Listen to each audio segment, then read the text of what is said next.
I want to talk to you a little bit about investing in yourself. And before I do that, I just want to preface with the fact that I have nothing to sell you.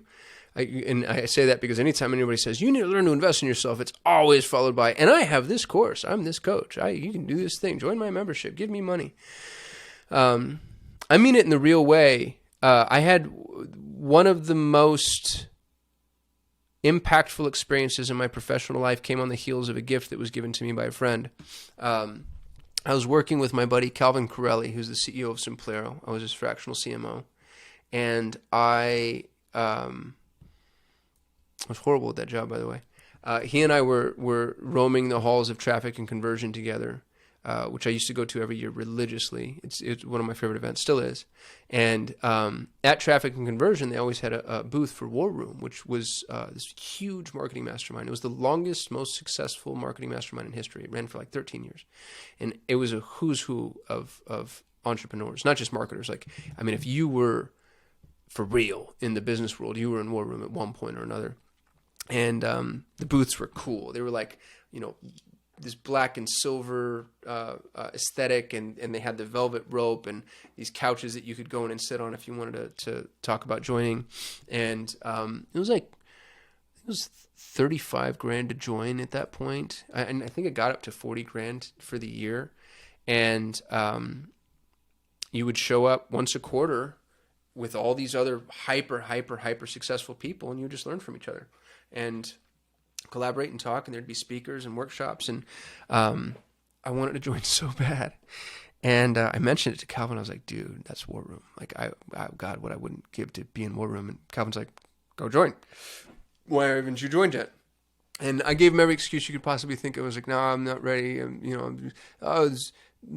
Soon, it's just the money's tight, and then I might not be able to make the dates. Whatever it was just nonstop excuse making, because I was terror stricken. I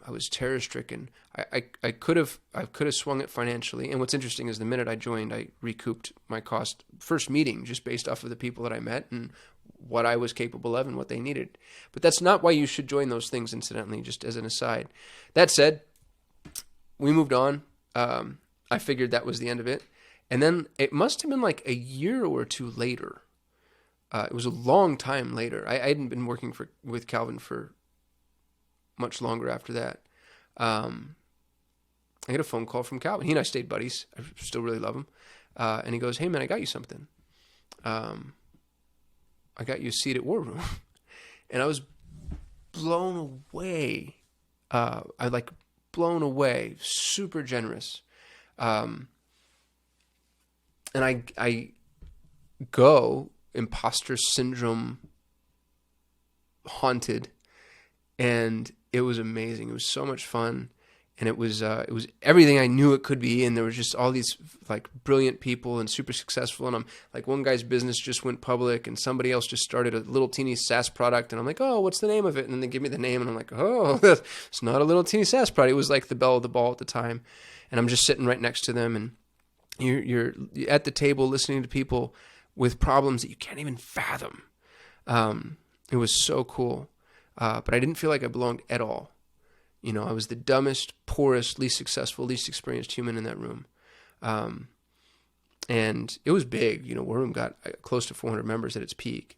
And you're showing up at these beautiful, opulent hotels and resorts, and it was just an easy place to be intimidated by. But at the end of War Room, they had this competition called Wicked Smart. Wicked Smat. You don't pronounce the R. Wicked Smat. And everybody submits. You don't have to, but like a ton of people, I think a third of the room generally submits an idea. You submit an idea. It has to be proven. This isn't like a concept that you have. This is something you've done in your business. And you have to be able to present it in 5 to 10 minutes. And this is the last event of every War Room. And I think it has been since the beginning of War Room.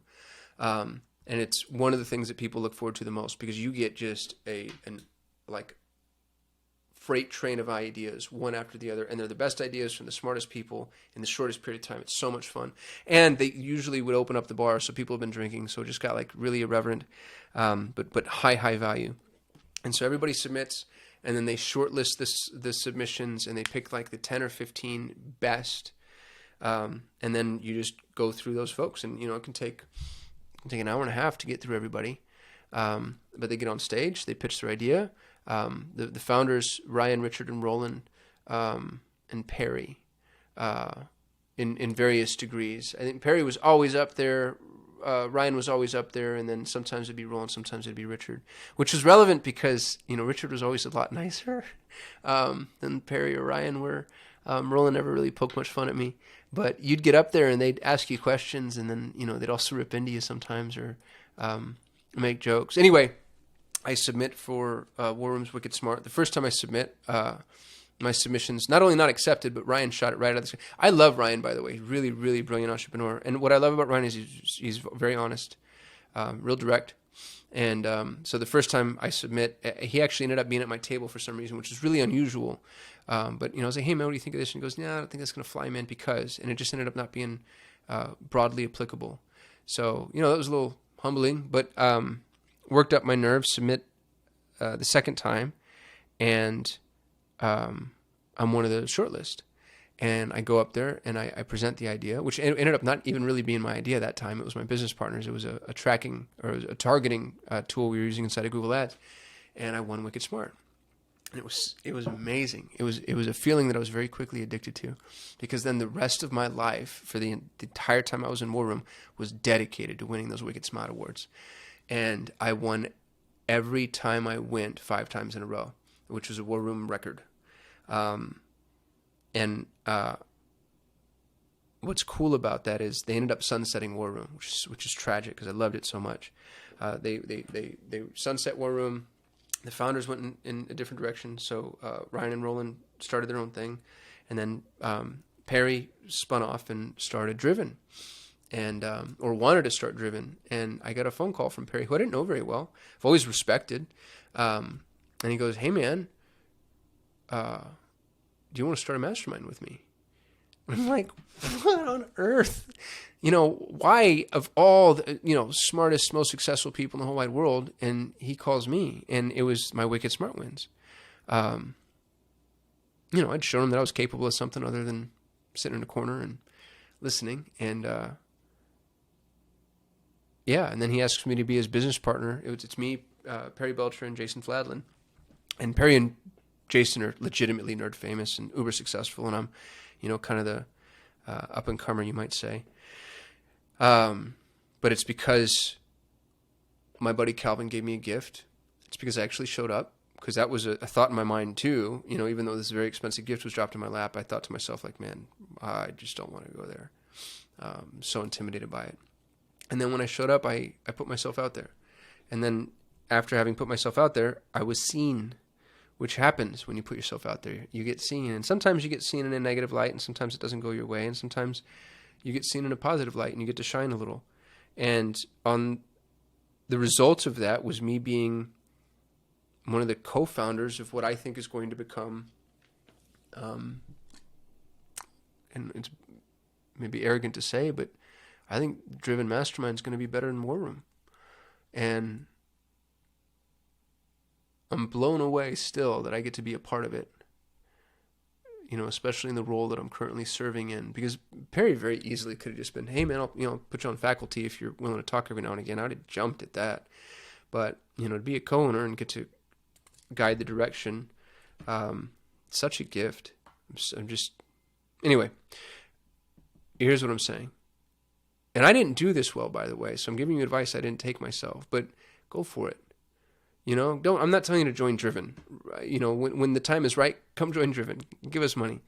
But that's not it right now. There's something else for you. And I know that for a fact, because that's true for everybody. We all have the booth that we were too afraid to get close to, right? Or the person that you're too afraid to talk to, or the job you're too afraid to apply for, or the person you're dying to ask out, or whatever. I'll try to keep it professional. Just go for it. Go try. And then fail a little. First time I submitted for Wicked Smart, I did not get accepted. I actually was told why my idea was bad by one of my entrepreneurial heroes, but just kept trudging along. And the interesting thing about it is I'm not the most qualified person to be Perry Belcher's business partner, probably by a long shot. I could name 20 off the top of my head that would be better and smarter. but I put myself out there and they didn't. And he saw me. So go for it. Put yourself out there. You know, go out on a limb. Be willing to look a little foolish.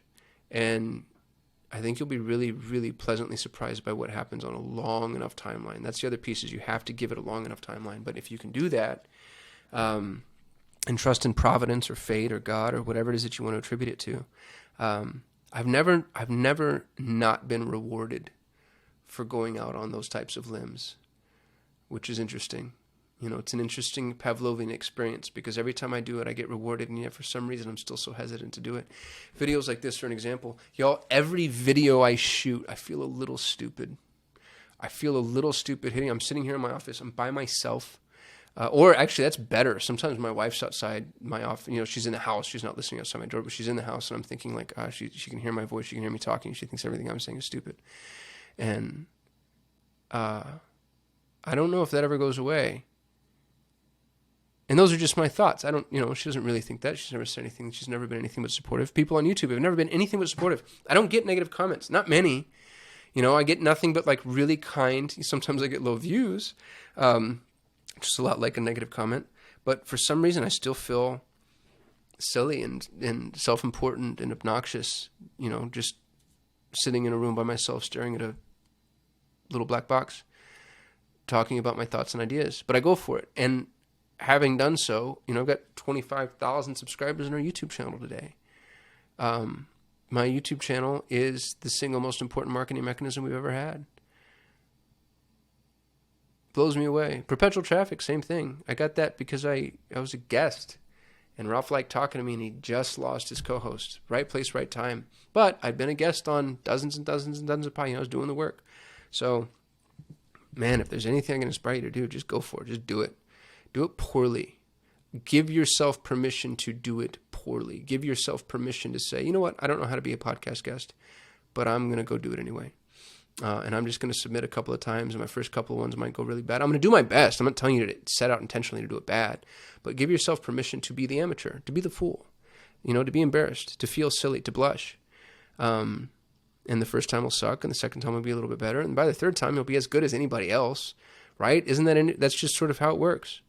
So grateful to Calvin. Changed the entire trajectory of my life just by, you know, shoving me out front and center and giving me the opportunity to be seen. And you deserve that opportunity too, but it's probably going to have to come from you. You know, not all of us get Calvins.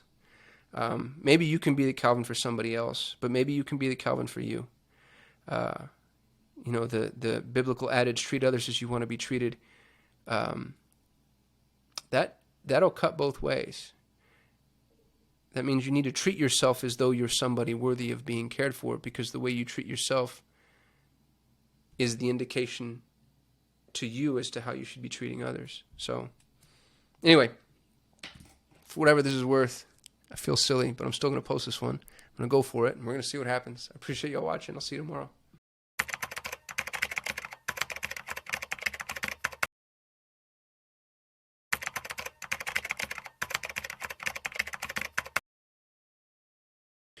You don't know what you're doing.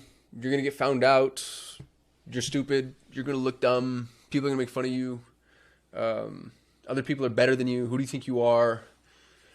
These are all things I say to myself before like 7 a.m. And I'm pretty sure you're the same way. So I'm shooting this video.